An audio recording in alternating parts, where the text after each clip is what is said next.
The coffee mug warmed my palms as I stood on the front porch, watching fat snowflakes drift down through the bare branches of the oak trees. Barnaby slept at my feet, his graying muzzle twitching with dreams, one ear pressed against the weathered boards. It was 9 inches the morning, and the silence of Oak Haven in winter was absolute, the kind of quiet that made you believe you could finally breathe. Then the engines shattered everything. 2 black SUVs and a massive U-Haul truck roared up the narrow lane, their tires spitting slush and gravel. They stopped hard at my wrought iron gate, engine still running, exhaust clouding the frozen air. My heart lurched into my throat. I was already running before the first door opened. Dad Declan stepped out of the lead SUV, adjusting his wool coat like he was arriving at a country club. That conqueror's smile, that same expression he'd worn when he convinced me to sign his business loan 6 years ago, the one I was still paying off. Then Felix jumped down from the truck's cab, already barking orders at 3 men in the back. Careful with those server racks. Don't scratch the casings. He didn't even look at me. Didn't acknowledge my existence as he directed them to start unloading equipment right there on the curb, blocking the entire street. What are you doing here? My voice came out smaller than I intended. Barnaby had woken, pressing against my legs, a low whine building in his chest. Declan's smile widened. Harper, sweetheart, we're home. The word hit me like a fist. 2 years. 2 years of 80-hour weeks at the architectural conservation firm, nosebleeds from exhaustion, living on ramen and black coffee. 2 years of saving every cent of that 300 Zalozan bonus so I could buy this place, Blackwood Manor, and register it under the Oakhaven Heritage Trust to keep it anonymous, to keep them from finding me. I'd been so careful. I'd changed my phone number, I'd kept my address off every database, I'd even used a P.O. box 4 towns over for my mail, but I'd made one mistake. One stupid, arrogant mistake. 3 months ago, I'd posted a close-up photo of the Manor's rare rose window on an anonymous architecture forum. Just the window, no location tags, no identifying information. But the Oakhaven Historical Society had seen it, recognized it, and re-shared it publicly on Facebook with the full address, gushing about the restoration of this local treasure. And my mother had Google alerts set up for my name, my old addresses, architectural terms I used in college papers, even the make of my car.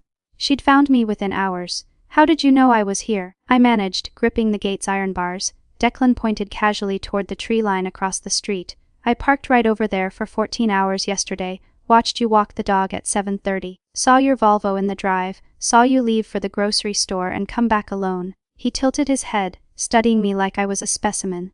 I know you're all alone in this big house, Harper. That's no way to live. The calculation in his voice made my skin crawl. This wasn't a surprise visit, this was reconnaissance, this was tactical. You need to leave, I said, forcing steel into my voice. This is private property. You're not welcome here. Felix finally looked at me then, his expression somewhere between pity and contempt.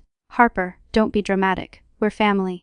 He gestured at the server racks being stacked on my curb. And I've got a business to run. The lease is already signed.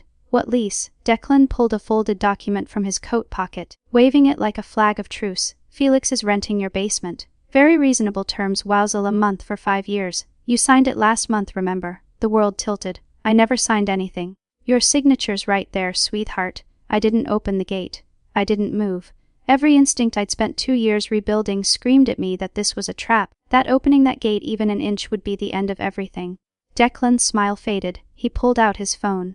20 minutes later, a locksmith's van pulled up. A middle-aged man in coveralls stepped out, toolbox in hand, and Declan intercepted him before he reached the gate. I watched through the bars as my father transformed, shoulders slumping, voice dropping to a concerned paternal murmur. He showed the locksmith his ID, pointed at the last name we shared. I'm her father, Declan said, loud enough for me to hear. I live here. My daughter's having a mental health crisis. She's locked herself inside and won't let anyone in. We're worried sick about her. The locksmith glanced at me, then at Declan's kind, worried face, at Felix standing nearby, looking appropriately concerned. I understand, sir, the locksmith said quietly. He approached the gate, drill in hand. Miss, I'm going to need you to step back. Don't you dare, I shouted. This is my property. He doesn't live here, he's lying. But the drill was already screaming, metal on metal, and the sound triggered something primal in Barnaby. The old dog started barking deep, terrified barks that tore at his throat. He'd come from a shelter, found wandering a highway with cigarette burns on his back. Loud machinery still sent him spiraling into panic. Felix's patience snapped. While the locksmith worked the front gate, my brother strode along the fence line to where the decorative iron dipped lower, half hidden behind overgrown forsythia bushes. He grabbed the top bar, hauled himself up and over with a grunt, and dropped into my yard. Barnaby lunged, trying to protect me, but his arthritic hips trembled with the effort. He hesitated for a split second, fear warring with loyalty. It was all the time Felix needed. His boot came up fast and brutal, catching the old dog square in the hip.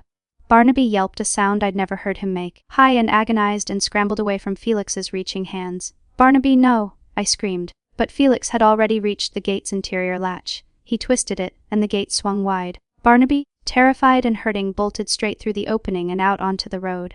The busy, icy road where cars came flying around the blind curve at 40 miles an hour. I didn't think. I ran. Behind me, I heard the SUV engines rev, heard the truck's hydraulic lift whining, heard Felix laughing as he waved the convoy through. By the time I reached Barnaby, shaking in a snowbank, eyes wild with fear, my family's vehicles were already rolling through my gate and up my drive. The occupation had begun. I stumbled back through the gate 15 minutes later, Barnaby trembling in my arms. He was too heavy for me to carry far, but I couldn't put him down, couldn't risk him running again. His hip joint clicked with each breath, and I felt the wetness of his tears soaking into my coat. Declan blocked my front door, that lease agreement now held up like a shield. "I'm glad you're back, Harper. Let's talk about this reasonably." He gestured toward the open door behind him, where I could hear heavy equipment scraping across my floors. "Felix is just setting up his operation in the basement, very quiet, very professional. You won't even know we're here." I pushed past him. Barnaby still clutched to my chest. The oak door, my beautiful restored oak door, stood wide open, letting in the cold. Snow was already melting on the original hardwood floors. "Get out," I said. "All of you. Get out of my house." Declan's expression shifted to something almost paternal. "Harper, I know you're upset, but look at this." He smoothed the lease document against the doorframe. "This is a legal agreement. Felix rents the basement for $1 per month, 5-year term. Your signature, your witness, everything properly notarized." I finally lowered Barnaby to the floor, my arms burning. The old dog immediately limped to the corner and collapsed, whimpering. I looked at the lease. The signature looked like mine. The notary stamp was crisp and official. The date was from 6 weeks ago, a Tuesday when I'd been at a conservation conference in Boston. "This is forged," I said flatly. "I was in Boston that day. I never signed this." "That's not what the document says." "I don't care what it says. It's fake, and you know it." Felix emerged from the basement door, wiping dust from his hands onto his jeans. He was holding a voltage meter. "What are you doing down there?" I demanded. "Just checking the load capacity," Felix said, his voice dismissive. "Old houses have terrible wiring. I need to make sure the circuits can handle the rigs." I pulled out my phone and dialed 911. "Oak Haven Police," the dispatcher answered. "I need an officer at Blackwood Manor immediately. I have intruders who broke into my home and assaulted my dog. They're refusing to leave." Declan didn't even flinch. He just folded the lease back into his pocket and smiled. The wait for the police felt like hours, though it was barely 30 minutes before Sheriff Brody's cruiser crunched up the gravel drive. He was a tall man in his 50s, with the weathered of someone who'd spent decades refereeing small, town disputes. I met him at the door, still holding Barnaby's collar to keep him from trying to follow me outside in his panic. "Thank you for coming, Sheriff. These people broke into my home." "Now hold on." Brody raised a hand, his voice calm and measured. He looked past me at Declan, who had positioned himself in the foyer like he owned the place. "Sir, are you a resident here?" Declan produced the lease with a flourish. "My son Felix rents the basement. This is a legal tenancy agreement, signed by the property owner, my daughter, Harper Lawson." Brody took the document, studied it carefully, looked at the signature, the notary seal, the terms. "Miss Lawson, is this your signature?" "No, it's forged. I've never rented anything to anyone. This is my home and they have no legal right to be here." The sheriff's expression shifted, not unsympathetic but resigned. "Ma'am, I understand your frustration, but this appears to be a civil matter. Your brother has a lease agreement that appears valid on its face. I'm not a handwriting expert, and I'm not a judge. If this signature is fraudulent, you'll need to prove that in civil court and go through the formal eviction process." "Eviction, Sheriff? They kicked my dog. They broke in here with bolt cutters. Did anyone witness the alleged assault on the animal?" I opened my mouth, then closed it. I'd been out on the road when Felix kicked Barnaby. The locksmith had been focused on the gate. It was Felix's word against mine. I felt the ground shifting under me. This wasn't about justice. This was about procedure, technicalities, the difference between civil and criminal law. Declan smiled at the sheriff. "Officer, I think my daughter just needs some time to adjust to the new arrangement.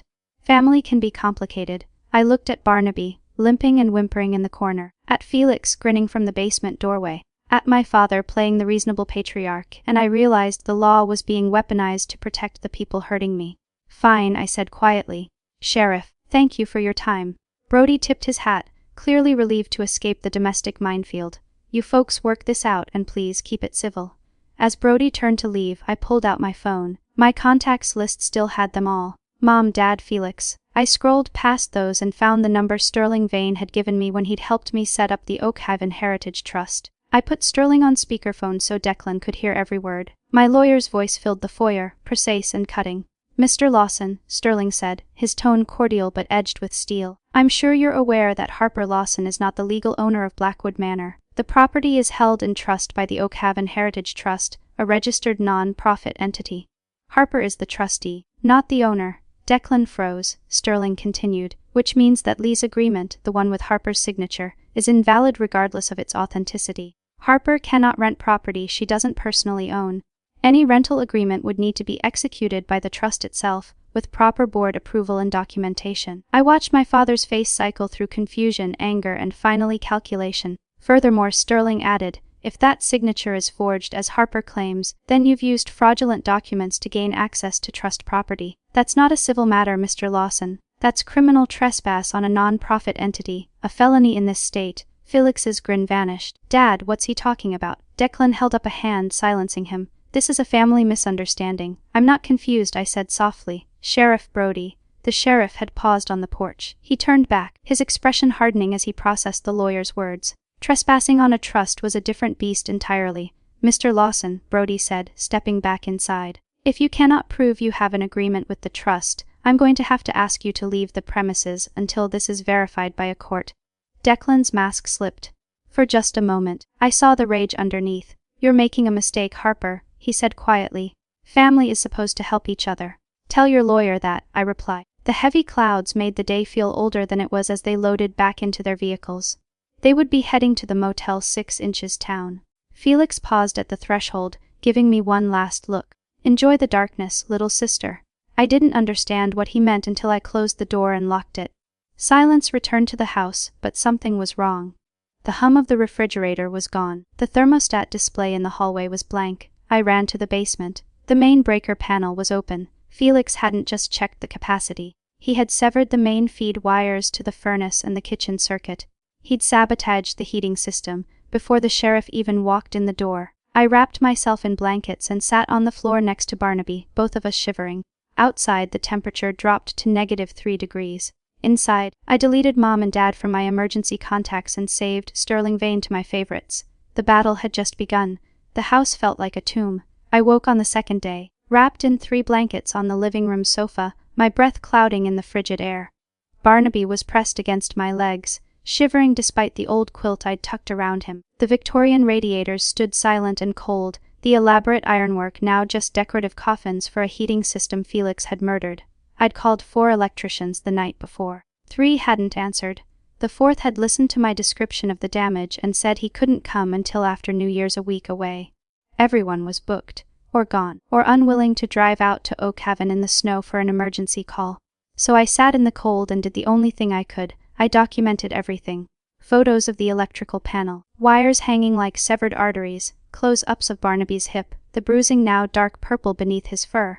Screenshots of the property deed showing the Oakhaven Heritage Trust as the legal owner. The forged lease agreement photographed from every angle. I was uploading the files to a secure cloud drive when my phone rang. Unknown number. Miss Lawson. A woman's voice, professional and irritated. This is Patricia Newell from Oakhaven Electric. I'm calling about the account transfer request we received this morning. My fingers froze on the keyboard. I didn't request any transfer. Our records show a request submitted at 8:47 am to transfer the account for Blackwood Manor from your name to Felix Lawson. The caller provided your social security number for verification. Ice flooded my veins, and not from the temperature. That wasn't me. Someone's committing identity fraud. A pause, I see. Can you verify your social security number now? I did, and heard Patricia's typing accelerate. All right, Miss Lawson. I'm flagging this as fraudulent and reversing the transfer.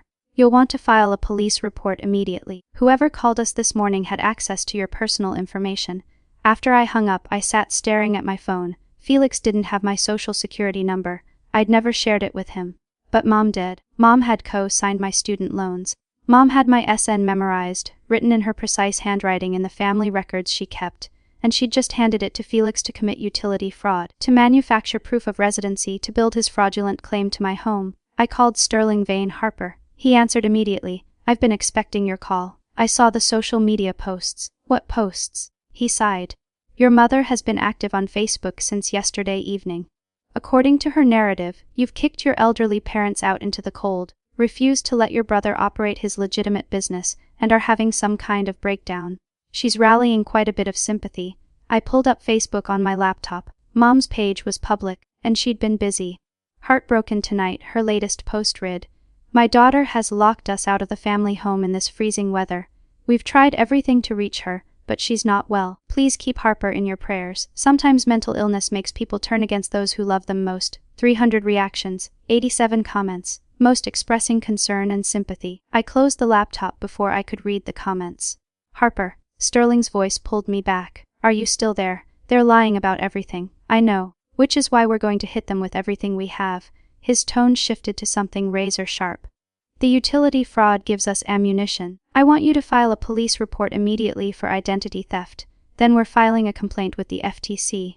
This isn't just about your house anymore. Felix just committed a federal crime. Will it be enough? It's a start. But Harper, I need you to understand something. Your family is fighting dirty because they're desperate. Felix was evicted from his last place 6 months ago. He owes over $8,000 in back rent. Your parents' credit is destroyed. They're out of options, out of money, and they see your house as their last chance. So what do? You become a fortress. Every move they make we counter. Every lie they tell we document. And most importantly, we make them radioactive. He paused. Have you considered going public? Public how? The Oak Haven Zoning Board meets virtually tomorrow morning. I'm filing an emergency complaint tonight. Felix wants to run a crypto mining operation, an industrial facility in a Class A historic district. That's a direct violation of preservation codes. I felt something shift in my chest, not quite hope, but close. They'll shut him down, they'll blacklist him, and more importantly, it'll be a matter of public record. Your mother wants to play the sympathy game. Let's show the town exactly what kind of business Felix is really running. After we hung up, I made the calls. First to the Oak Haven Police Department, filing a formal identity theft report. Then to the Federal Trade Commission, documenting the utility fraud. Each form I filled out, each case number I received, felt like laying bricks in a wall between me and them. I was heating soup on a camp stove, the only way to cook without power, when my phone buzzed with a text from an old college friend who still lived in town. Harper, heads up. Saw your brother and dad at Clarkson's Hardware this afternoon. They were buying bolt cutters and asking about gate locks. Looked intense. You okay? My hand tightened on the phone. Bolt cutters. They were planning another breach. But this time, they wouldn't have the excuse of a mental health emergency or a fake lease to hide behind. This time it would be pure, undeniable criminal trespass. I forwarded the text to Sterling, then walked through the dark, freezing house to check every lock, every window. Barnaby limped after me, whining softly, sensing my fear. It's okay, boy, I whispered, running my hand over his graying head. We're going to be okay. But I wasn't sure I believed it. Outside, the wind howled through the bare trees.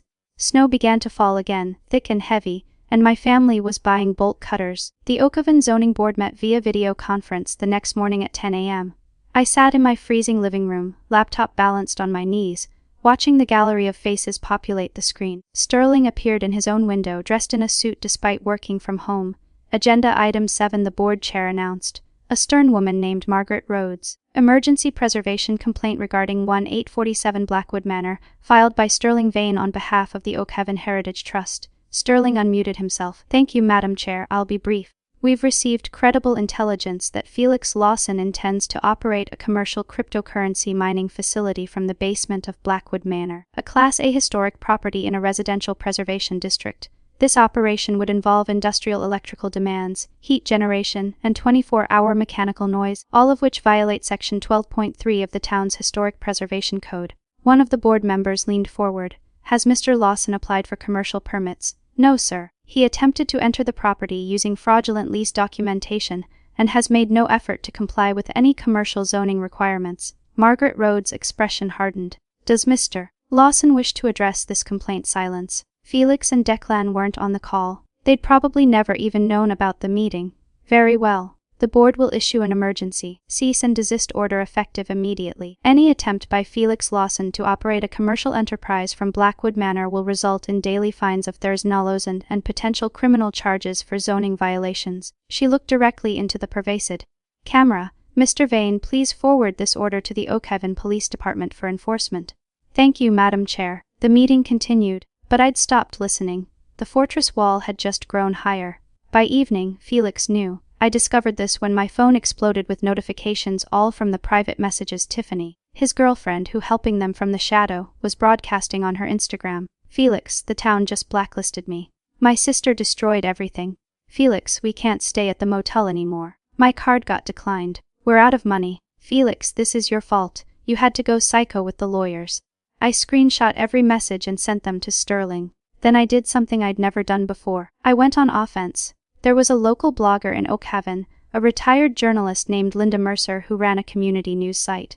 She covered everything from town meetings to local business disputes, and she had a reputation for being thorough and fair. I sent her an email. Miss Mercer, my name is Harper Lawson, and I'm the trustee of the Oakhaven Heritage Trust, which owns Blackwood Manor. I wanted to make you aware of a situation that may be of interest to your readers. I attached the zoning board decision, Felix's eviction records from his previous rental public record, easily searchable, and the police report I'd filed for identity theft. My family has attempted to seize control of a historic property using forged documents and fraudulent utility transfers. They've been blocked by the zoning board, but I thought the community should be aware of the situation.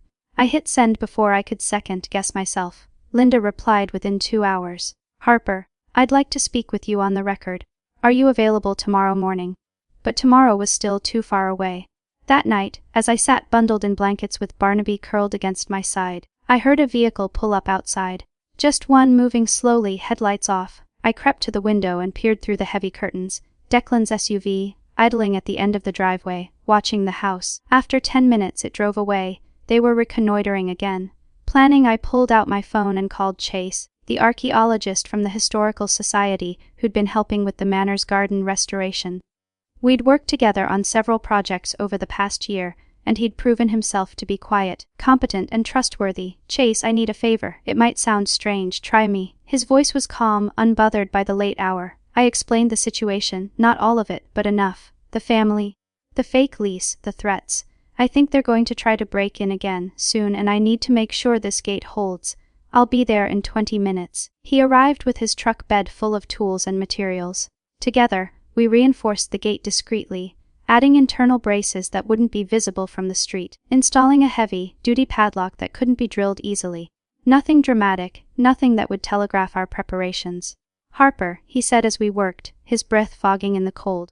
You know you don't have to face this alone, right? I looked at him, really looked at him for the first time in months. The steady hands, the careful attention to detail, the way he dropped everything to help me without asking questions. Thank you, I said quietly. I mean it, if you need anything. Actually, I interrupted, an idea crystallizing. There's something. New Year's Eve. Are you free? By the next morning, Linda Mercer's article was live on her site. Historic property dispute turns ugly. Family accused of fraud and zoning violations. The piece was scrupulously fair. She'd even reached out to Declan for comment, though he'd declined, but the facts spoke for themselves. Felix's eviction history, the forged lease, the zoning board ruling, all laid out in clean, verifiable detail. The comments section filled within 1 hour. The town's sympathy for my homeless family evaporated as people realized what was actually happening. My phone buzzed with a text from an unknown number. You're going to regret this. We're family. You don't destroy family. I forwarded it to Sterling and Sheriff Brody. Then I started making other calls, quiet calls, to the mayor's office, to the president of the Historical Society, to carefully selected members of Oakhaven's small but influential social circle. I'm hosting a small New Year's Eve gathering, I told each of them. Nothing fancy, just close friends. I'd be honored if you could join me. Every single one accepted. I gave them all specific instructions. Park at the rear entrance. Come in through the garden gate. Keep it quiet. The front of the house needed to look abandoned. Chase helped me prep the interior. We brought in a piano player, a small catering setup, enough champagne for 30 people. On New Year's Eve morning, Tiffany posted one final video. She was standing outside the Motel 6, Felix visible in the background loading suitcases into the truck. This is it, you guys, she said, her voice shaking. We're officially homeless. Felix's evil sister has destroyed us. But we're not giving up. Tonight we're going to reclaim what's rightfully ours. Justice will be served. I watched the video 3 times, memorizing every detail. Then I called Sheriff Brody. Sheriff, I have reason to believe my family will attempt to break into Blackwood Manor tonight. I have video evidence of them threatening to reclaim the property. And a witness who saw them purchase bolt cutters. I'm formally requesting police presence. There was a long pause. Miss Lawson, I'll be attending your New Year's gathering as a guest, but I'll have my badge with me. If anything happens, we'll handle it appropriately. Thank you, Sheriff. The trap was set. New Year's Eve arrived with brittle, crystalline cold. I'd finally gotten the heating system repaired. It had cost $4,000 to fix the damage Felix caused, and Blackwood Manor was warm again for the first time in a week. I kept the heavy velvet curtains drawn tight in the front rooms. Not a sliver of light could escape to the street. From outside, the house had to look empty. Guests arrived throughout the afternoon, all through the back entrance as instructed. The mayor and his wife, the president of the Historical Society, Sheriff Brody in a suit though his badge was clipped to his belt, local architects, preservationists, and a few of the wealthier donors who supported historic properties in town. Chase had helped me set up the great room, warm lamps, a string quartet playing in the corner, catering stations with elegant finger foods. It looked like a scenes from a Gilded Age party, all the more surreal given what I knew was coming. Are you sure about this? Chase asked quietly, handing me a glass of champagne I had no intention of drinking. It's not too late to just call the police now. I'm sure. I looked around the room at the assembled crowd, people of influence, witnesses, the exact opposite of what Felix expected to find. They need to face consequences. Real consequences. And for that to happen, they need to commit a crime that can't be explained away as a civil matter. At 11:30 p.m., I positioned myself near the curtained front windows, creating a small gap to watch. Most of the guests were mingling in the great room, unaware of what I was anticipating. The string quartet played something soft and elegant. Crystal clinked against crystal. It was perfect. Then I saw them. 2 vehicles, headlights off, rolling slowly up the lane. They parked at the tree line across the street, just visible in the ambient glow of the streetlights. I watched 3 figures emerge. Declan, Felix, and Tiffany, her phone already up and recording. They're here, I said quietly. Chase appeared at my shoulder, and Sheriff Brody casually drifted closer, his hand resting near his badge. The mayor noticed the shift in energy and moved to the window. Harper, what's happening? Watch. Felix led the approach, bolt cutters gleaming in his hands. Tiffany walked beside him, phone held high, live streaming to her followers. It's 11:45 on New Year's Eve, she announced breathlessly to the camera. We're about to reclaim justice. Felix's sister has been illegally keeping him from his property, but that ends tonight. Watch this, you guys. This is what standing up for yourself looks like. They reached the gate. Felix examined the reinforced lock, the one Chase and I had installed, and positioned the bolt cutters. The blades bit into the metal with a sharp crack that echoed across the frozen yard. The lock fell away. Felix kicked the gate open, the iron clanging against the stone post. Then he strode up the walkway toward my front door, Declan and Tiffany trailing behind. Harper, Felix's voice boomed across the property. I know you're in there. This is my house now. You can't hide anymore. He reached the oak door, my beautiful, painstakingly restored oak door, and kicked it. Once, twice. The frame held, but on the third kick, the lock mechanism gave way and the door crashed inward. Felix stormed into the entryway, bolt cutters still gripped in one hand, his face red with rage and triumph. Harper, there's nowhere to. He froze. The entryway was flooded with warm golden light from the great room beyond, and standing there, champagne glasses in hand, were 30 of Oak Haven's most prominent citizens. The room fell into a terrified silence. Guests lowered their glasses, stepping back as the front door shuddered under the blows.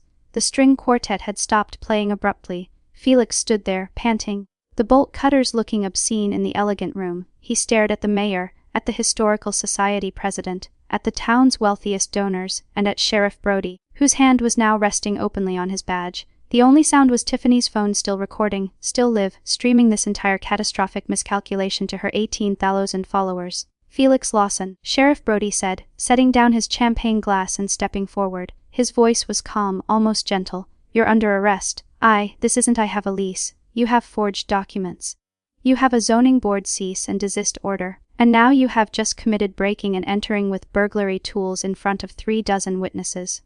Brody pulled his handcuffs from his belt. This is no longer a civil matter. Declan tried to step forward to play the mediator, his hands raised in a placating gesture. Officer, please, this is just a family misunderstanding. Mr. Lawson, Brody interrupted. I have arrest warrants for you as well, forgery, conspiracy to commit fraud, identity theft. Step over here please. I stood on the landing of the grand staircase, looking down at them. Felix's eyes found mine, and for a moment I saw something almost like desperation. Harper, please. We're family, you can't do this.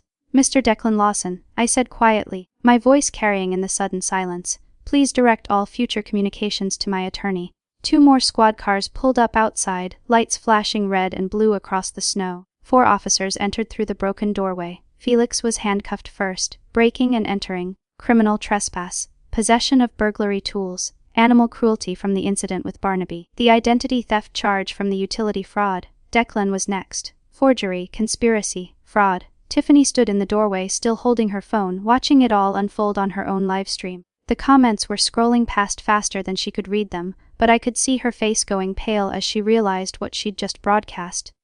She looked at Felix, at the handcuffs, at the watching crowd. I didn't know. Felix, you said this was legal. You said, Tiffany, don't. Felix started, but she was already backing away. We're done, she said flatly. I'm not going down with you. She turned and ran for the gate, her phone still broadcasting her escape. Sheriff Brody walked Felix and Declan outside, reading them their rights in the cold night air. I watched from the doorway as they were loaded into separate squad cars, blue lights painting the snow. Felix looked back once, his expression unreadable through the window. Then the cars pulled away, tires crunching on ice, and they were gone. The mayor cleared his throat behind me. Harper, I'm so sorry you had to go through this. I turned back to the gathered crowd, to the concerned faces, and the quiet conversations. Thank you all for being here. I know this wasn't the New Year's celebration you expected. On the contrary, the Historical Society president said, raising her glass. I think we just witnessed justice. To Harper Lawson, and to Blackwood Manor. The others raised their glasses. To Harper. Chase was at my side then, his hand gentle on my shoulder. Are you okay? I looked around at the broken door, the scattered snow melting on my floors, the bolt cutters lying in my entryway like a discarded weapon.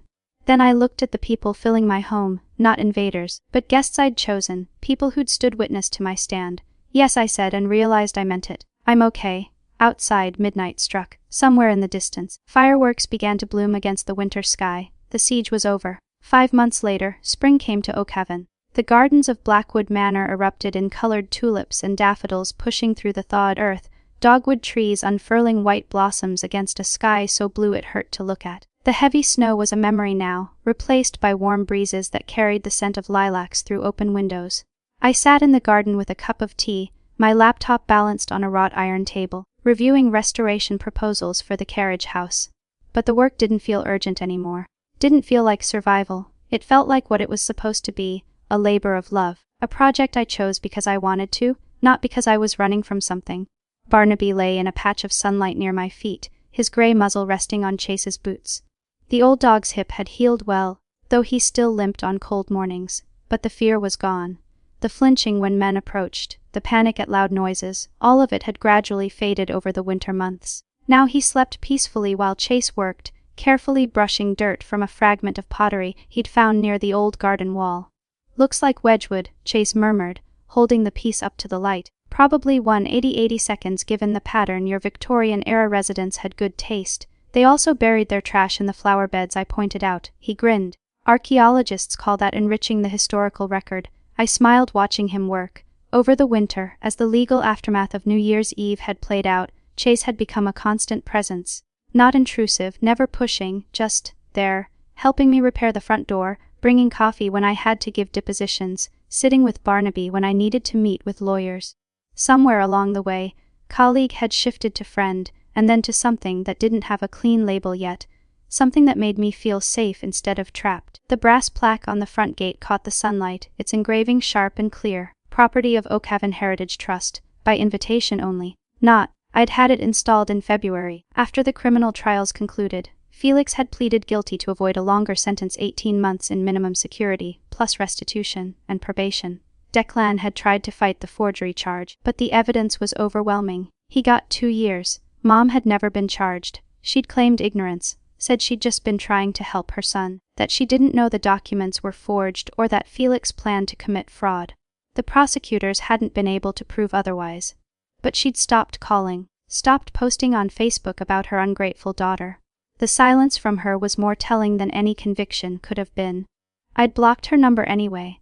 Some bridges weren't worth maintaining. Harper, Chase's voice pulled me back. He was watching me with that careful expression he got when he thought I was drifting into dark thoughts. You okay? Yeah. I closed my laptop. I was just thinking about how different things are now. Good different.